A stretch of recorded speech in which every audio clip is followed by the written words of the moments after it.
அனைவருக்கும் வணக்கம்.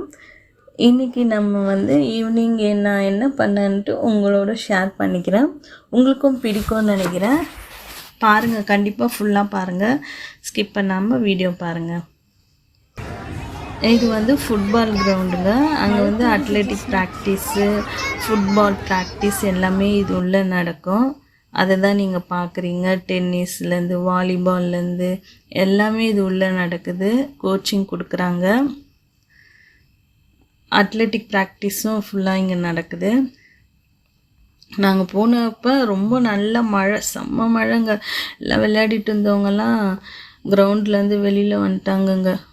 கொஞ்ச நேரம் இருந்தாங்க மழை நிற்கிற வரைக்கும். ஒரு சிலர் அந்த மழையிலையும் விளையாடிக்கிட்டு ஓடிட்டு இருந்தாங்க. நிறைய பேர் ஓடிட்டு நடந்துட்டு மழையிலையும் அதை ஒரு பொருட்படுத்தவே இல்லைங்க. மழையாவது ஏதாவது எங்களுடைய விளையாட்டு, எங்களுடைய ஓட்டத்தை நிறுத்த முடியாதுன்ட்டு அப்படியே என்ஜாய் பண்ணி ஓடிட்டு இருந்தாங்க. அதை தான் பார்த்துட்ருக்குறீங்க. அப்புறம் என் பொண்ணு கூட ஸ்போர்ட்ஸில் இருந்தாங்க, அத்லெட்டிக்கில் இருந்தால். நான் தான் அவளை வேண்டான்னு சொல்லி நிறுத்திட்டேன். ஏன்னா அவளுக்கு கால் வலி ரொம்ப ஜாஸ்தி ஆகிடுச்சு. ஒரு நரம்பு மாதிரி வெளியில் தூக்கிட்டு இருந்த மாதிரி இருந்தது. அது வலி ஜாஸ்தியாகவும் நான் தான் பயந்துட்டு நிறுத்திட்டேன். இன்றைக்கி இங்கே போய் பார்க்கவும் அவளுக்கு மறுபடியும் அந்த ஆசை வந்துடுச்சு, அத்லெட்டிக் சேர போகிறேன்ட்டு. நான் மறுபடியும் போகிறேன்னு சொல்லிட்டு இருந்தா. சரி போடி அப்படின்ட்டு. ஏன்னா உன்னால தான் நான் நான் ஏதோ ஒரு கேம் விளையாட ஏதாவது ஒன்று சொல்கிறேன். நான் குழந்தைக்கு பயத்தில் தான் நிறுத்திட்டேன். ஆனால் ஸ்போர்ட்ஸில் போய் விளையாடுற பசங்க ரொம்ப நல்ல மெமரி பவருங்க. பிரைன் பயங்கர ஷார்ப்பாக இருக்குங்க அவங்களுக்கு. நான் என்னுடைய பசங்களுடைய இதுலேருந்து நான் உணர்ந்துருக்கிறேன். ஸ்போர்ட்ஸில் சேர்ந்துட்ட பிறகு நல்லா படிப்புங்க, நல்ல ஒன்று கற்பூர புத்தின்னு வாங்க பாருங்கள், அந்த மாதிரி மைண்டு ஷார்ப்பாகிடுது. நான் பயத்தில் தான் நின்றுட்டேன். கால் வலி கொஞ்சம் ரொம்ப அவன் ஏதோ ஸ்லிப் ஆயிடுச்சுன்னு சொன்னான். அதனால தான் இது. மற்றபடி ஸ்போர்ட்ஸில் இருந்ததால் நிறைய பெனிஃபிட் தாங்க அவங்களுக்கு. நான் இதை எக்ஸ்பீரியன்ஸ் பண்ணி உணர்ந்துருக்குறேன். ஆமாம், ஒரு சிலர் சொல்லுவாங்க விளையாடுறதுனால படிப்பு இதுவாகிடும்ன்ட்டு. அப்படிலாம் இல்லைங்க. அவங்க கரெக்டாக மேனேஜ் பண்ணி செஞ்சாங்கன்னா, படிப்புக்கு டைமுக்கும் ஸ்போர்ட்ஸ் டைமுக்கும் மேனேஜ் பண்ணாங்கன்னா அவங்க நல்லா படிக்கவும் செய்கிறாங்கங்க. நம்மளுக்கு வின் பண்ணோம் அப்படிலாம் இல்லைங்க. ஒரு சில விளையாட்டுனாலேயே அவங்களுக்கு நிறைய பெனிஃபிட் கிடைக்குதுங்க. நான் சொல்கிறேன்னு பார்த்துங்க, அந்த மெமரி பவர்லேருந்து ஒரு தோல்வியோ வெற்றியோ அதை எப்படி அணுகிறதுன்ற அந்த எக்ஸ்பீரியன்ஸும் அவங்களுக்கு கிடைக்குது. எல்லாத்தையும் பரவாயில்ல, அடுத்த தடவை பார்த்துக்கலாம் அப்படின்ற ஒரு மனநிலை அவங்களுக்கு வந்துடுது. எதையுமே பார்த்துக்கலாம் அப்படின்ற வில் பவர். உண்மையாகவே இது நான் என் பசங்க லைஃப்பில் நான் பார்த்தது தான் சொல்கிறேன். ஒவ்வொரு வீட்டில் ஒவ்வொரு மாதிரி இருக்கும். ஸ்போர்ட்ஸ்னால ஒரு சில படிக்க, ஆனால் என்னுடைய கருத்து தான் நான் சொல்லிகிட்ருக்கிறேன்.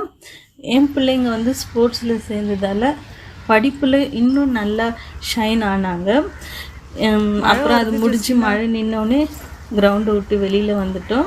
இது அந்த சைடு நடக்கும்போதே சரியான வாசனைங்க, மகிழும் பூ. அதான் பாப்பா பறிச்சிட்டு இருந்தா. இந்த பூ தாங்க, அது எல்லாம் மொட்டாக இருக்குது பாருங்கள். அந்த பூ தான் இப்போ நீங்கள் பார்க்குறீங்க. ஃபுல்லாக சிகப்பாக மொட்டாக இருக்குது இல்லைங்க, இந்த பூ தான் அது. அந்த சைடு கிராஸ் பண்ணும்போதே பயங்கர வாசனைங்க, மகிழும் பூ அப்படின்னு சொல்லுவாங்கன்னு நினைக்கிறேன் இது. அதுக்கப்புறம் மறுபடியும் இருட்ட ஆரம்பிச்சிடுச்சு. சரின்ட்டு அந்த பூவை வந்துட்டோம். சும்மா கொஞ்சம் எடுத்துகிட்டு போகலாம் அந்த வாசனைக்காக எடுத்துகிட்டு இருந்தேன். ஏன் கீழே இருந்து பொறுக்கிறேன்னு பார்த்தேன், எல்லா பூவும் பறிக்கிற மாதிரி தான் இருந்தது. ஆனால் மரத்துலேருந்து எடுத்து ஸ்மெல் பண்ணும்போது அந்தளவுக்கு வாசனை இல்லைங்க. நாங்கள் என்ன இது மரத்தில் இருக்கும்போது இல்லையே அப்படின்ட்டு. அப்போ தான் அந்த சைடு ஒருத்தர் சொன்னார், மரத்தில் இருக்கிறத விட கீழே விழுறது தாம்மா நல்லா வாசனையாக இருக்கும், நீ வேணால் அதையும் இதையும் நீ பாரு, உனக்கு வித்தியாசம் தெரியும்னு சொன்னார். ஆனால் அது உண்மைதாங்க. அது நான் கீழே விழுந்ததை எடுத்து ஸ்மெல் பண்ணி பார்த்தா செம்ம வாசனைங்க. அப்பா பயங்கர வாசனை.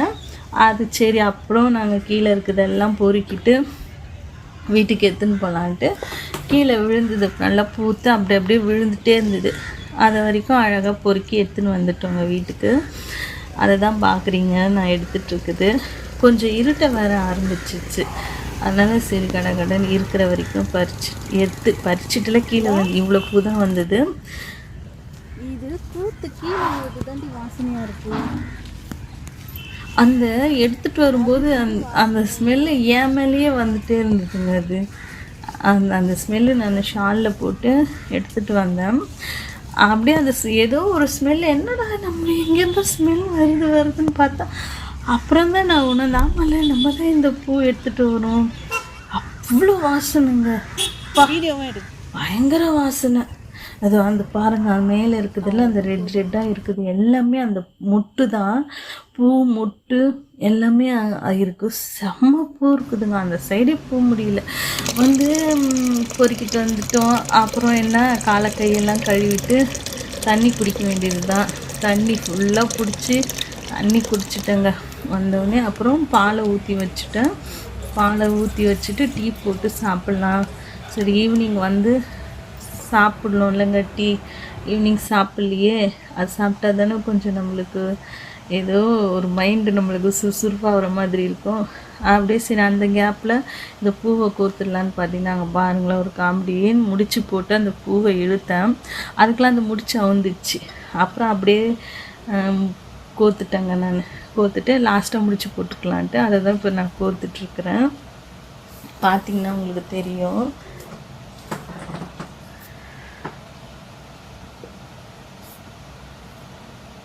ஆமாங்க, இது எப்படின்னா பிளாஸ்டிக் பூ மாதிரி இருந்ததுங்க கோக்கும்போது.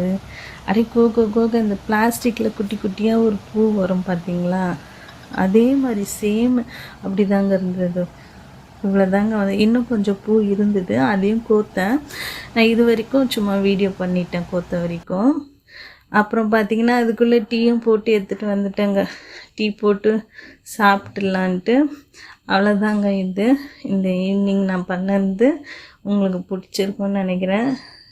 பிடிச்சிருந்தா லைக் பண்ணுங்கள், சப்ஸ்கிரைப் பண்ணுங்கள், சப்போர்ட் பண்ணுங்கள். பிடிக்கலனாலும் டிஸ்லைக் பண்ணுங்கள், நோ ப்ராப்ளம்ங்க. தேங்க்யூ ஃபார் வாட்சிங்.